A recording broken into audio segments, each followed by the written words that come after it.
Hello, Jess Too Good here, and today I'm taking a look at the LEGO Minions The Rise of Gru Unstoppable Bike Chase set. This has 136 pieces, 3 minifigures, and it retails for $20 in the United States, where you can get it later in April. I got it a little bit early from Target. Special thanks to JB Brick Fanatic for letting me know that. Go check out his channel, it's linked in the description. And the design of Gru is a younger Gru, so he may look a little bit different. He actually has hair for once, which is actually a really good hair piece to get. It's the Emmett hair in black. Doesn't come in too many sets, especially a cheap set like this, so I'm glad to have it here. But he is missing his nose. Gru has a very iconic nose, and LEGO minifigures with regular heads don't have noses, so LEGO compromised and just didn't make a nose for him. I think it works. Honestly, I think it works because of this torso. If it didn't have the torso, it may not look a lot like him. And since this is a younger Gru, it's kind of odd that he has bigger legs, but I think that's just to scale him with the minifigures because, like, I think this is supposed to be like a teenage or maybe even a kid Gru. I think at the end of the Minions movie there was like a kid Gru. Either way, the face print is new and exclusive, and he has an alternate facial expression which looks a little bit more sincere. The next minifigure is our first LEGO Minion, and this is Stuart. Now, the Minions are hated by many, but beloved by many. And where do I stand on the issue? Well, I don't know. I like the first Despicable Me movie. I've seen all of them, though, and the third one was pretty awful. Minions 1 was pretty awful. But either way, as a LEGO minifigure, this actually is pretty darn good. Like, yeah, hate the Minions or love them. This looks really good, like, in terms of accuracy. They have a pretty interesting system here where you have this top headpiece, which is very similar to some other LEGO pieces, but this is all one piece with this band around, except for the eye here. The eye is just a 1x1 printed tile.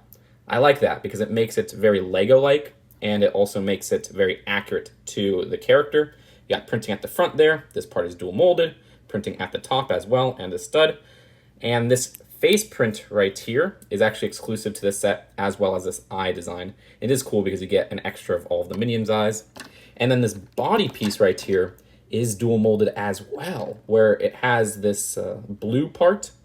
And if I'm not mistaken, I think this part might be an extra molding too, because it looks like it's all black all around. So this is like triple molded or whatever. Either way, the design of this does use regular LEGO minifigure hands, but the arms are actually Technic pin connections. So that just goes into the side right there. But with all of that put back together, you can notice some great printing on that dual molded blue part. And at the back, just more coloring, but that's just molded pieces, no printing there. And also, he has a banana as an accessory. Are you really surprised? But either way, for Bob, this eye printing is exclusive to the set, both of them, but the face print, as far as I can tell, does come in some of the other sets.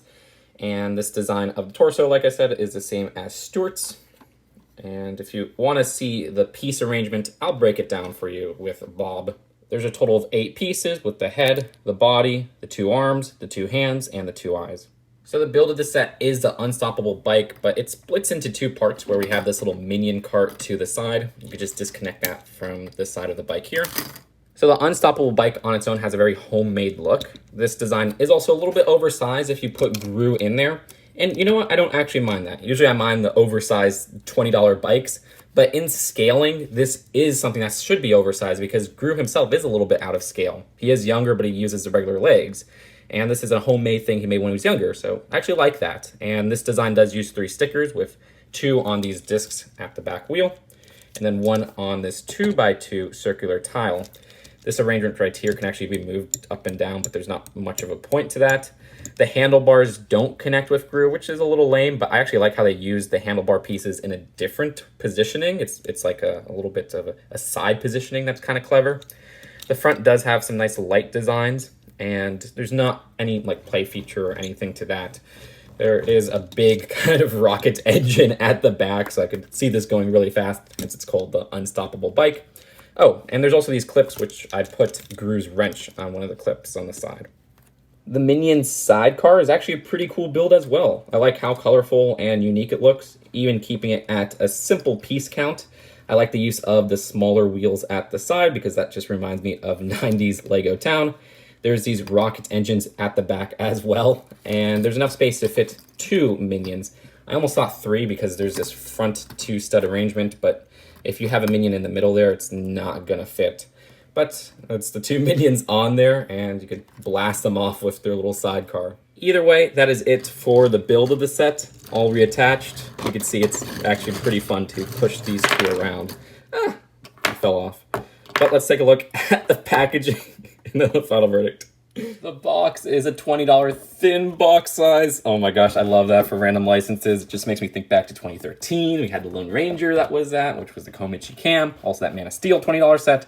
But anyways, at the back, it shows some different views of the set. And also, at the sides, there's some really cool artwork for these minifigures, which I really appreciate.